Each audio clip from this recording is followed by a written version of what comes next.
1 Nephi chapter 4. Nephi slays Laban at the Lord's command, and then secures the plates of brass by stratagem. Joram chooses to join Lehi's family in the wilderness. And it came to pass that I spake unto my brethren, saying, Let us go up again unto Jerusalem, and let us be faithful in keeping the commandments of the Lord. For behold, he is mightier than all the earth. Then why not mightier than Laban and his 50, yea, or even then his tens of thousands? Therefore let us go up, let us be strong like unto Moses.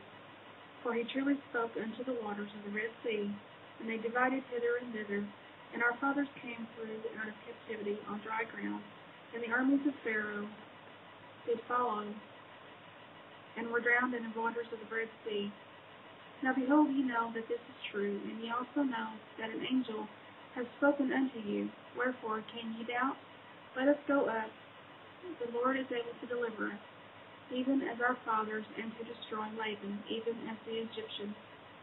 Now when I had spoken these words, they were not yet wroth, and did still continue to murmur. Nevertheless, they did follow me up until we came without the walls of Jerusalem. And it was by night, and I caused that they should hide themselves without the walls. And after they had hid themselves, I, Nephi, crept into the city, and went forth towards the house of Laban. And I was led by the Spirit, not knowing beforehand the things which I should do. Nevertheless, I went forth, and as I came near unto the house of Laban, I beheld a man, and he had fallen to the earth before me, for he was drunken with wine. And when I came to him, I found that it was Laban, and I beheld his sword, and I drew it forth from the sheath thereof, and the hilt thereof was of pure gold, and the workmanship thereof was exceedingly fine, and I saw that the blade thereof was of the most precious steel. And it came to pass that I was constrained by the Spirit that I should kill Laban, but I said in my heart, Never at any time have I shed the blood of man. And I shrunk and would that I might not slay him. And the Spirit said unto me again, Behold, the Lord hath delivered him into thy hand.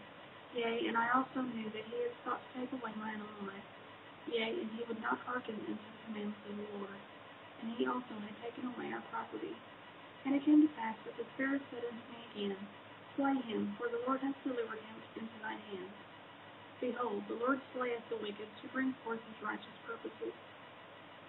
It is better that one man should perish than that a nation should dwindle and perish in unbelief. And now when I, Nephi, had heard these words, I remembered the words of the Lord, which he spake unto me in the wilderness, saying that inasmuch as thy seed shall keep my commandments, they shall prosper in the land of promise. Yea, and I also thought that they could not keep the commandments of the Lord according to the law of Moses, save they should have the law. And I also knew that the law was engraven upon a plate of brass. And again I knew that the Lord had delivered Laban into my hands for this cause, that I might obtain the records according to his commandments. Therefore I did obey the voice of the Spirit, and took Laban by the hair of the head, and I smote off his head with his own sword. And after I had smitten off his head with his own sword, I took the garments of Laban, and put them upon mine own body, yea, even every whit, and I did gird on his armor about my loins.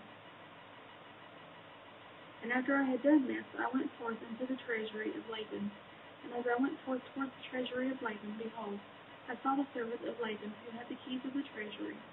And I commanded him in the voice of Laban that he should go with me into the treasury.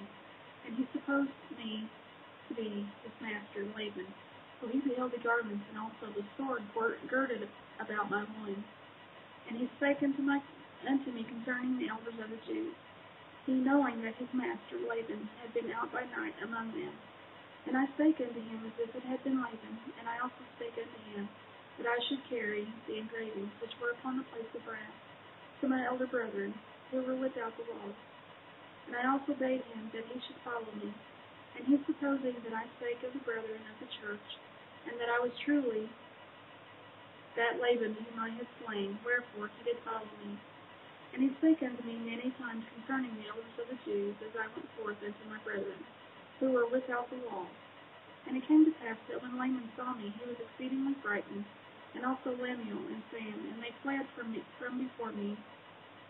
before my presence. For they supposed it was Laban, and that he had slain me, and had sought to take away their lives also. And it came to pass that I called after them, and they did hear me. Wherefore they did cease to flee from my presence. And it came to pass that when the servant of Laban beheld my brother, he began to tremble, and was about to flee from before me, and return to the city of Jerusalem. And now I, Nephi, being a man large in stature, and also having received much strength of the Lord, therefore I did seize upon the servant of Laban, and held him, that he should not flee. And it came to pass that I spake with him, that if he would hearken unto my words, as the Lord liveth, and as I live, even so that if he would hearken unto our words, we would spare his life. And I spake unto him, even with an oath, that he need not fear, that he should be a free man like unto us, if he would go down into the wilderness with us. And I also spake unto him, saying, Surely the Lord hath commanded us to do this thing, and shall we not be diligent in keeping the commandments of the Lord?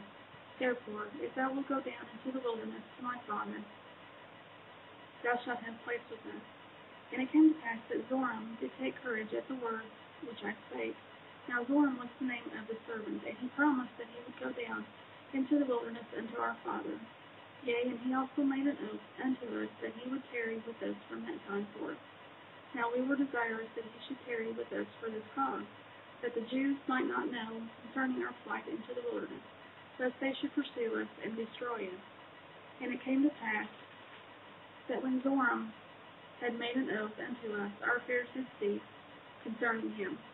And it came to pass that we took the place of brass and the servant of Laban, and departed into the wilderness, and journeyed unto the tent of our father.